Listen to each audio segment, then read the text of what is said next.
नमस्कार दोस्तों, मैं आपका रणवीर हाज़िर हूँ आपके सामने एक नई कहानी लेकर जिसका शीर्षक है चावल का दाना। शोभित एक होनहार छात्र था। उसने हाल ही में 12वीं की परीक्षा पूरे ज़िले में प्रथम स्थान लेकर पास की थी। इतना कुछ होने के बावजूद भी शोभित के माता-पिता उससे खुश नहीं थे। कारण था उसका पढ़ाई को लेकर घमंड और बदतमीज़ होना। वो अक्सर लोगों से ऊँची आवाज़ में बात करता, बिना कारण के किसी का भी मज़ाक उड़ा देता। दिन बीतते गए और देखते-देखते शोभित ग्रेजुएट हो गया। ग्रेजुएट होने के बाद और प्रतियोगी परीक्षा पास करने के बाद भी उसका किसी भी इंटरव्यू में चयन नहीं हुआ। वो सोचता था कि मेरे अच्छे अंक हैं, उसके दम पर मुझे आसानी से नौकरी मिल जाएगी। लेकिन काफ़ी प्रयास करने के बाद भी वो असफल रहा। हर बार उसका घमंड, उसका बात करने का तरीका इंटरव्यू लेने वाले को अखर जाता और वो उसे रिजेक्ट कर देता। लगातार मिल रही असफलता ने शोभित के होश ठिकाने लगा दिए थे। पर अभी भी उसे समझ नहीं आ रहा था कि मुख्य ज़रूरत है उसे अपना व्यवहार बदलने की। एक दिन रास्ते में शोभित की मुलाकात उसके प्रिय अध्यापक से हो गई। वह उन्हें बहुत मानता था और अध्यापक का भी उस पर बहुत स्नेह था। शोभित ने अध्यापक को सारी बात बताई तो शोभित को अध्यापक जी ने कहा कि बेटा कल तुम घर आना। शोभित अगले दिन मास्टर जी के घर पहुंच गया। मास्टर साहब चावल पका रहे थे। दोनों आपस में बात कर रहे थे।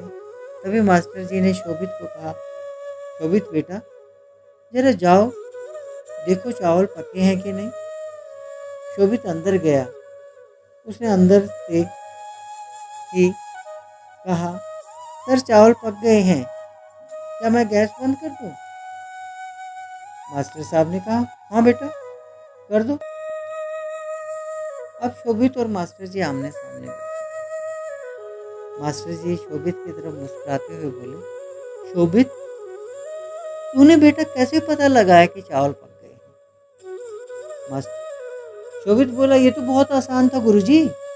मैंने चावल का एक दाना उठाया और उसे चेक किया कि वो पका है कि नहीं। वो पक चुका था, इसका मतलब सारे दाने पक चुके हैं। मास्टर जी गंभीर होते बोले, यही तो तेरी असफलता का कारण है। शोभित हैरान होकर मास्टर जी की ओर देखने लगा। मास्टर जी बोले, एक चावल के दाने ने पूरे चावल का हाल कैसे बता दिया बेटा? सिर्फ एक चावल का दाना काफ़ी है ये बताने के लिए कि बाकी चावल पके हैं या नहीं। हो सकता है कुछ पके हैं और कुछ नहीं। उन्हें क्या तुम खोज सकते हो? सिर्फ खाते वक्त ही कोई बता सकता है कि कुछ चावल पके हैं या कच्चे हैं। इसी तरह हम मनुष्य कई गुणों से बने हैं। पढ़ाई लिखाई में अच्छा होना एक बात है, इसके अलावा अच्छा व्यवहार, बड़ों के प्रति आपका सम्मान, छोटों से आपका प्रेम, आपकी सकारात्मक सोच, ये गुण मनुष्य में होने बहुत ज़रूरी है। केवल पढ़ाई लिखाई में अच्छा होना काफ़ी नहीं। तुमने बेटा एक गुण तो पका लिया, पर अपने बाकी गुणों की तरफ कोई ध्यान नहीं दिया। इसलिए जब कोई इंटरव्यू लेने वाला तुम्हारा इंटरव्यू लेता है तो उसे तुम कहीं से पके और कहीं से कच्चे लगते हो और अध पके चावलों की तरह ही वो तुम्हें रिजेक्ट कर देते हैं।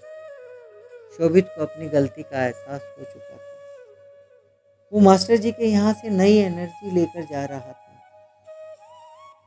दोस्तों, हमारे अंदर भी बहुत सी बुराई होती है जो हो सकता है हमें खुद नज़र नहीं आती और सामने वाला तुरंत हमारी बुराई को भांप लेता है। इसलिए हमारी हमेशा कोशिश होनी चाहिए कि चावलों की तरह एक एक दाना पका है या नहीं, ताकि कोई हमें कहीं से भी चखे उसे हमारे अंदर पका हुआ दाना ही मिला।